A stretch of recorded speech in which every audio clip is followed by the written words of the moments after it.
The long-delayed sequel to Beetlejuice drops in theaters this weekend, so let's talk about it.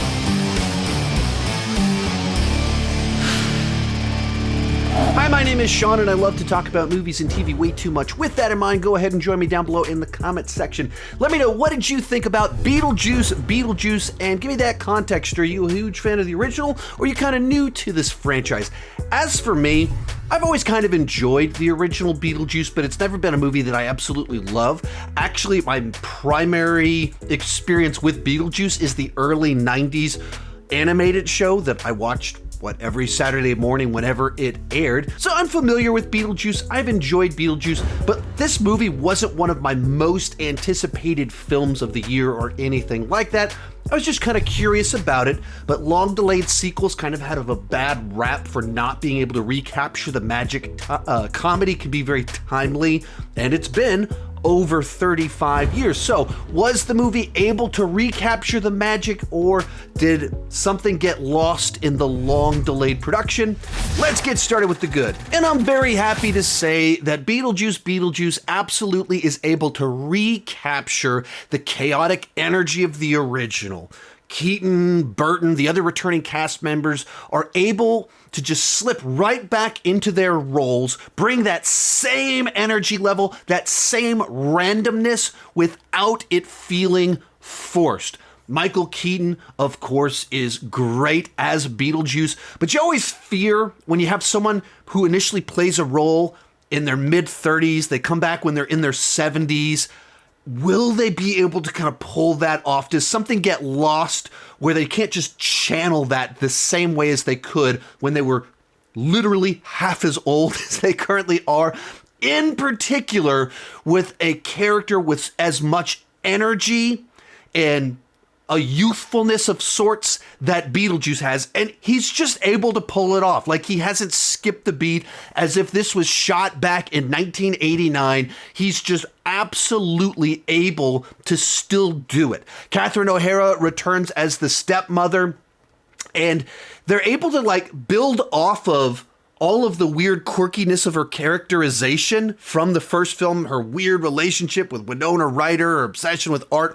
It builds on all of that stuff, but it matures the relationship, because now Winona Ryder, 50 years old, and so then they've had a relationship as adults, family relationship there for a long time. And so they have much more kind of mature conversations without it losing any of the awkwardness or her peculiar behavior. It amplifies all the weirdness of her character, and she's just able to sell these just outrageous, ridiculous things that she's doing. Winona Ryder is kind of the more subtle character in the movie, which is kind of interesting the way that plays out. They build off of where her character's abilities in the original film, they build that out and play it out, and it's kind of this pivotal thing into what her adult life has looked like, her career, as well as her relationship with her daughter, who doesn't believe that she can do the things that she can do, which then leads to Jenna Ortega, who is this generation's Christina Ricci, this generation's Winona Ryder, and she's stepping very much into that role and is able to pull it off. And what I find interesting about Jenna Ortega and so many of the characters that she's played is that so many of the characters on page are frustrating characters to me that I find kind of irritating, but she's able to kind of make them interesting, endearing characters despite the qualities they have that can make them feel a little bit at arm's length from the audience. And that's just kind of that spark, that magic that she has. And she just kind of fits right in. Willem Dafoe has a side character in here that he gets just to ham it up. It's a lot of fun. And I wouldn't say that there were any performances that were off in the movie. There are too many characters, but we'll get to that later on in this review. Another thing to talk about with this movie is I felt that it had better story momentum, where you're more invested in what's kind of going on with our lead characters, their character arcs, as well as the plot that they get pulled into. In the original film, I didn't find Gina Davis and Alec Baldwin's characters all that interesting, and their specific plot to scare the family out of the house it's not one that you like naturally gravitate towards and go, oh, that's a super interesting plot. I wonder if they're going to be able to succeed. That was just the setup for all the other interesting things around them. And I felt like in this movie, our main characters that are driving the plot are interesting, captivating. You are invested in their character arc as well as the plot that they're invested in. And the specific plots themselves have more stakes, more urgency to them. So you feel that forward momentum that you just didn't really feel all that much in the original. It was just kind of going from little episode to little episode about their, afterlife antics. This one has things that you're working towards. It very early on sets up things where you're like, oh, I wonder how that's going to pay off. Where's that going? Oh man, that's not going to be good. And they keep adding more and more things throughout the movie, which we'll get back to that in the negative section. But for me, I was a lot more invested in this plot than I was in the plot of the original film. Along kind of these same lines, this movie's able to kind of explore death, grief, letting go. It kind of deals with family connections in all of these different ways. Daughter to a father, a stepdaughter to stepmother over the decades, marriages. Like, it touches on a lot of these family connections, and it's dealing with death in the afterlife and letting go. And while it's just as random and chaotic, it's not like it sits down to ponder the human experience, but it actually does kind of have some thematic exploration going on where you can see kind of these themes running all throughout the movie. And so it just has a little bit more kind of meaning to it without feeling like we're drifting away from the chaos that you want from a Beetlejuice movie. And for me, that was an improvement on the plot level, on kind of the character arc, the exploration level.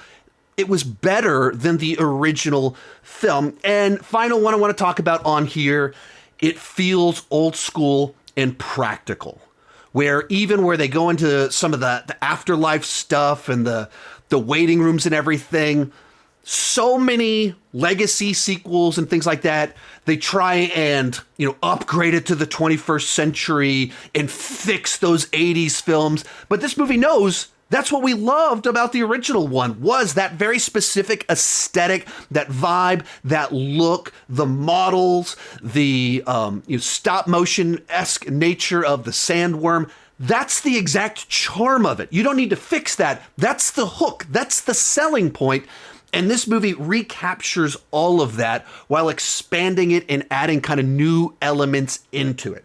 So as someone that isn't the biggest Beetlejuice fan, I had a good time with this movie, and there's several ways in which I felt like this movie improved upon the original, at least for me, that's someone that doesn't have as many ties and emotional connections to the original film. I had a good time with it. From there, let's move on to the mixed aspects of the film. And as we go into this, these aren't necessarily good or bad things. These are just other things you need to discuss with the film. First one that comes to mind, inherently, Beetlejuice is kind of niche. It's spicy food. It's something that a specific group of people like this type of humor, this blend of zaniness, wackiness, goofiness with gore and dark humor, the crazy costumes. Some people love that, and other people just don't get it. It's that type of movie. So there's going to be people that just go, I don't get it. This is too weird. It's too wacky. It's too ADHD. It's all over the place. It's not for me. And that's okay. Like for me, I kind of get it. I kind of enjoy it, but this just isn't something that I inherently love. I can be amused by it, but it's not like this is something I'm going to re-explore a whole bunch. I'm fine to rewatch it from time to time. I'm glad that my kids are excited to see it, but it's just moderately amusing for me. Second question, I've had people ask me what ages can go see Beetlejuice. I specifically had someone ask if their 6-year-old that loves the original film can go and watch this film. I'm going to take my 10 and 12-year-olds to go see this film. We actually got costumes for them to wear. I would say this film very much pushes the boundaries of the PG-13 rating. There is an F-bomb in it, like in the original. I felt that the gore was a little bit more intense in this film. There's more kind of creepy images in it. Perhaps that's because this was a fresh new experience. So every time it did kind of a shocking, gory image, it was a surprise to me versus the original where I've been watching that film for 35 years now. My 5-year-old turns 6 next week. I wouldn't take her to see Beetlejuice Beetlejuice. I have no hesitations about taking my 2 older children. I would say it's a little bit more intense than the original film. If you're worried about that, you should, in particular for like a 6-year-old, you should go watch it first, see which things you think they wouldn't be appropriate for them, then take your child to go see it. From there, let's move on to the bad. Really, there's just one big bad that comes to mind with this film. In the positives, I talked about how the movie has a stronger plot overall and more story momentum moving things forward. That was a good thing.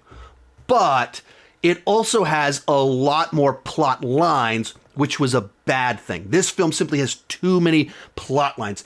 Every major character has their own main plot line. Then every side character has their own subplot. And every one of our main characters has their own romance or marriage plot line.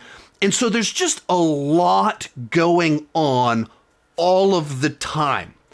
Very early on in the film, Monica Bellucci's character is introduced, and it keeps cutting back to her like we're building up to some big gigantic thing, and it never really fully pays off. And then the plot line that does kind of drive a lot of the action forward, I don't think it kicks into motion until the movie's like halfway through. And so it just keeps adding plot lines and twists and subplots throughout the entire runtime. Like, Monica Bellucci's introduced very early on in the film as sort of the main villain, but she's just kind of like lingering on in the background, and tied to her plotline, Willem Dafoe's character gets introduced, and he has kind of his own subplot that's sort of tied to her plotline, but not really. And then the main plotline that gives it its forward momentum, dealing with Jenna Ortega, isn't introduced until like the movie's halfway through. And so it's that sort of film where you just keep introducing plot lines until you're like 75% of the way through the movie. And that captures the chaotic craziness of this franchise. That remains true to the franchise. But for a movie with this runtime, it just means that the important plot lines are shortchanged. We're wasting a bunch of time on subplots that don't really go anywhere, or plot lines that don't go anywhere. And that time is stolen from the plot lines and character arcs that actually matter. And so you kind of get to the end of it and you're like, oh, I had a lot of fun. I enjoyed that. But this all kind of felt underdeveloped. And what was this even doing in the movie? Where was that going? Almost as if there's some plot threads that were from an earlier draft that they forgot to cut out of the current version of the film. Real quick before I give you my final thoughts, be sure to join me down below in the comments section. Let me know, what did you think about Beetlejuice Beetlejuice? Also, come back this weekend. I will be ranking all of the Tim Burton directed films. I've been working on this for a couple of months now. There are a lot of first-time watches in there, so I'm excited to talk about his filmography. Overall, if you enjoy the first Beetlejuice, you're probably going to have a really good time with this movie, and you'll probably enjoy this movie more than I did. As just kind of the casual viewer of the original film, I had a good time with this movie. I think it improved on a few things. A few things didn't work quite as well, but it was a good time at the movies. Overall, it's a B on the entertainment scale, a 7 out of 10.